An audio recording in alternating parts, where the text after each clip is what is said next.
Yes, amen. That's the God I serve. And thank you to our CYF choir for beautifully rendering our anthem for today, The God That I Serve. And what a powerful reminder that the God we serve is faithful, mighty, and always present. The very God who calls, equips, and sustains us. Your songs truly prepared our hearts for worship today. And thank you, CYF, for leading us in praise. And before I begin, I want to thank Reverend Ron for for giving me this wonderful opportunity to preach God's word for today's theological education Sunday. And actually, he told me just this Wednesday, so I had to pray fast, study faster, and trust that the Spirit would do the rest. But honestly, I am grateful for the trust and encouragement, Pastor, and thank you for allowing me to step up and growing in this calling. So, good morning, brothers and sisters in Christ. Good morning. What a gloomy weather today. And so is our faces. Mga gloomy ang mga faces nato, no? So, smile naman dyan because it is Sunday. It is the day of our Lord. Amen? Amen. It feels both wonderful and overwhelming to be standing here today because behind this pulpit that has shaped my faith, facing the people who have seen me grow, not just in years, but in grace. This church is my home, my roots are here, and my story began here. Some of you have known me since I was a child, running around during Sunday school, joining CYF Fellowship, serving in small ways, not knowing that one day God would call me into something bigger than I could imagine. And now here I am, standing before you for the first time as a ministerial student. And I'll be honest, when I found out I'd be preaching today, my first reaction was excitement. But that excitement quickly turned into nervousness. You know that feeling when you realize you'll be speaking to the very people who taught you how to sing, how to pray, and how to serve, and how to love God. It's both humbling and terrifying at the same time. I still remember my first day in the seminary. I walked in with a notebook and a big dream to know God more deeply and to serve Him better. The first few weeks were full of inspiration, surrounded by wise teachers, passionate classmates, and shelves upon shelves of theology books that all seemed to be calling my name. But then came the reality, the late night readings, the endless papers, the exam that made me question if I even understood what I believe. There were moments I'd stare at my notes, close my eyes, and whisper, Lord, am I really called to this? And in those quiet, exhausted moments, God would remind us, you're not called to know everything. You are called to know me. That's when this passage from Colossians chapter 1, verses 9 to 10 started to speak to me differently. Paul prays not that the believers become smart and successful, but that they be filled with the knowledge of God's will through all the wisdom and understanding that the Spirit gives so that they may live a life worthy of the Lord. Paul's prayer captures the very essence of theological education. It's not just about learning information about God, it is about knowing God personally and allowing that knowledge to transform how we live. And that's the message I want to share with you today. Not just from the books I've read, but from the lessons I've lived. So as we celebrate Theological Education Sunday, let's reflect on what it truly means to know God and live faithfully. From this passage, I want to share 3 truths with you. Number 1, knowing God is a spiritual pursuit. Number 2, living faithfully is a daily response. And number 3, the church is a shared classroom. Knowing God is a spiritual pursuit. Or sa Bisaya pa, ang pagkaila sa Diyos usa ka espirituhanong pagpangita. Ang pagkaila sa Diyos dili lang kutob sa huna-huna, apan usa ka espirituhanang panaw nga nagdala nato duol kaniya. Paul begins his prayer with these words, "We ask God to fill you with knowledge of His will through all the wisdom and understanding that the Spirit gives." Notice what he is asking for. He is not praying for material blessings, success, or comfort. He's praying for knowledge, but not the kind that pops up. It's the kind that builds up. This knowledge of God's will that Paul speaks of is not merely intellectual. It is spiritual. It is not about knowing about God. It is about knowing God Himself. There's a big difference between information and intimacy. You can now know a lot about someone, their birthday, their favorite food, and their story, and still not truly know them personally. The same goes for God. You can read theology books, memorize Bible verses, and attend church every Sunday. But if your heart isn't seeking to know Him intimately, then the knowledge remains incomplete. True knowledge of God comes from relationship, not just study. It is revealed through the Holy Spirit, who gives wisdom and understanding beyond what human reasoning can reach. When Paul says, through all the wisdom and understanding that the Spirit gives, he is saying that the pursuit of knowing God is not something we do on our own. It is something God Himself initiates in us. When I entered seminary, I thought the goal was to gain more knowledge about theology, church history, and ministry. But what I've learned is that God is not interested in how much I know. He is interested in how much I'm willing to listen. Because knowing God is less about mastering doctrine and more about being mastered by His presence. Brothers and sisters, that same invitation is for all of us. You don't have to be a seminarian to know God. Every believer is a theologian in their own right. Every time you open your Bible and whisper, "Lord, teach me," you are already engaging in theological education. Every time you struggle with a decision and pray, "Lord, what is your will?" you are already doing theology. Because theology is not confined to seminaries. It is begin in the heart of every believer who seeks to know God more deeply. And here's the beautiful truth. God wants to be known. He is not hiding from us. He reveals Himself through Scripture, through prayer, through the Spirit, and through the community of believers. The more we seek Him, the more we find Him. And the more we find Him, the more our hearts are changed.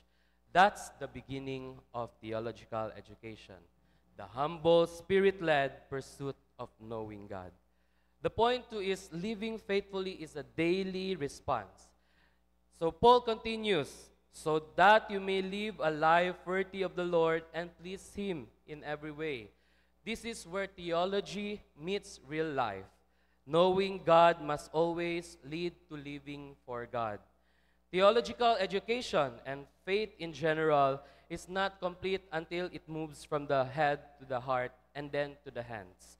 Paul's prayers reminds us that knowledge of God's will is not for display. It is for discipleship. It is meant to shape the way we live, love, and serve. We are not called to simply study theology. We are called to embody it. So when we forgive instead of retaliating, that is theology.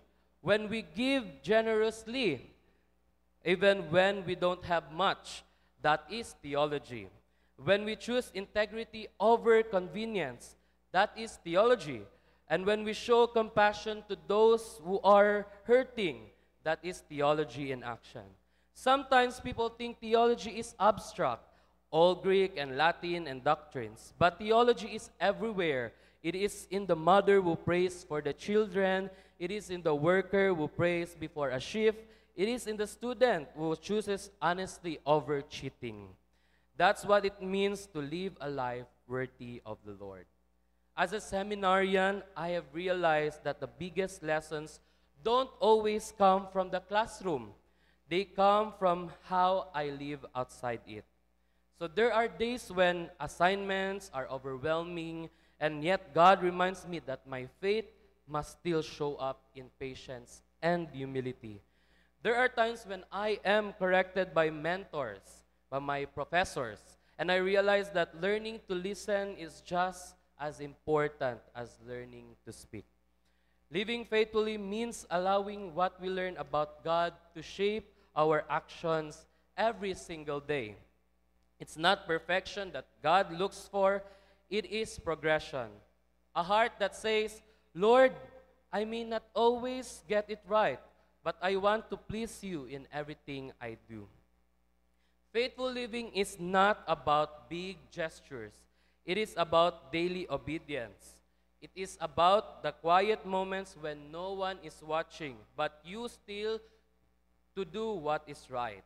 It is about the ordinary days when you still live with extraordinary faith. So brothers and sisters, that's what Paul means when he says to please him in every way. It is a reminder that every moment, every task, every decision can become an act of worship when done for the Lord. The point is, the church is a shared classroom.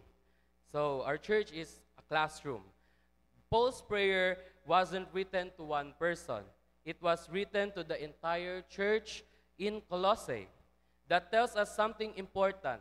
The pursuit of knowing and living God's truth is not a solo journey. It is a shared calling.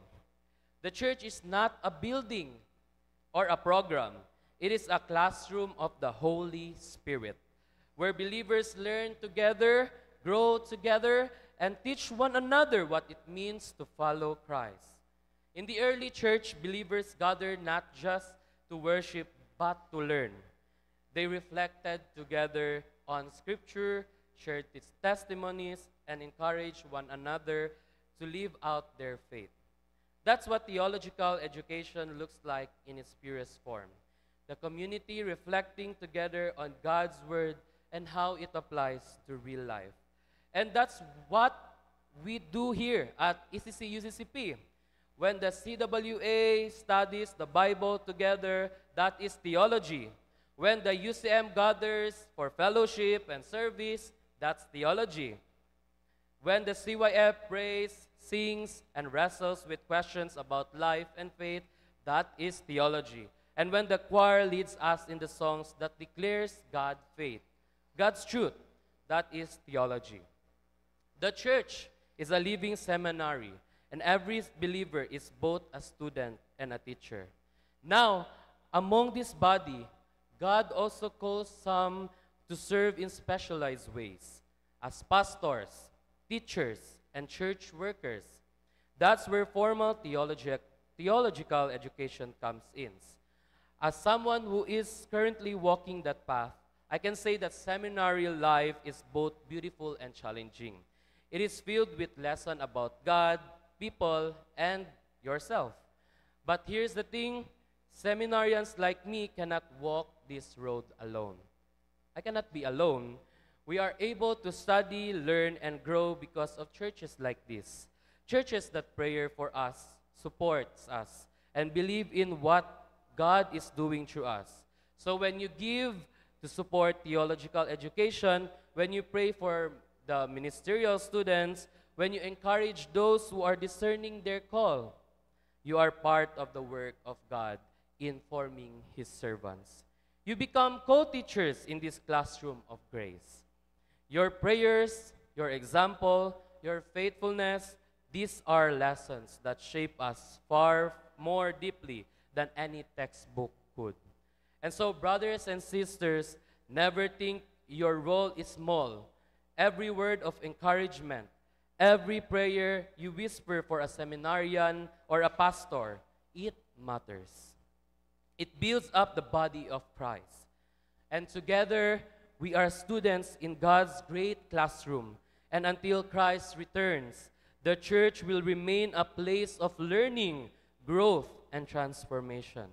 So as we celebrate Theological Education Sunday, what does this all means for us?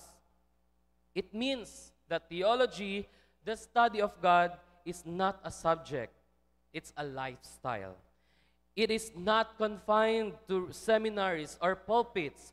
It's lived in kitchens, classroom, workplaces, and neighborhoods. Paul's prayer gives us a clear path to follow. Number one, know God deeply. Pursue His will through prayer, scripture, and reflection, guided by the Spirit. Don't settle to surface faith. Dive deeper into who He is. Number two is to live faithfully. Let what you know shape what you do. Make your life a reflection of God's truth in small acts of love, kindness, and obedience. And number three, learn together. Be part of the community that grows in faith together. Support those who are studying for ministry. And remember that the whole church is a learning space for God's people. Theological education is not just for me, for some. It is all for who desires to grow in grace and truth. And yet, some of us, like me, are called to dedicate our lives to the ministry of equipping others. But even in that, we stand on the shoulders of the faith of our home churches, our mentors and brothers and sisters in Christ. When I sit in class, I think of this church, of the elders who modeled patience, the leaders who encouraged me, the youth who inspired me, and the teachers who believe in me, and the pastors who challenge me to live out my calling. This church has been my first seminary. You have been my first teachers, and you continue to be my greatest source of encouragement. Brothers and sisters, we are all students in God's classrooms. None of us have graduated yet, and that's okay. Because God still has more to teach us through Scripture, through life, through one another. So let's keep learning, let's keep growing, and let's keep living faithfully. Because to know God is to love Him, and to love Him is to live for Him. May our knowledge lead us to obedience. May our learning lead us to serving. And may our theology lead us always to Christ. Amen.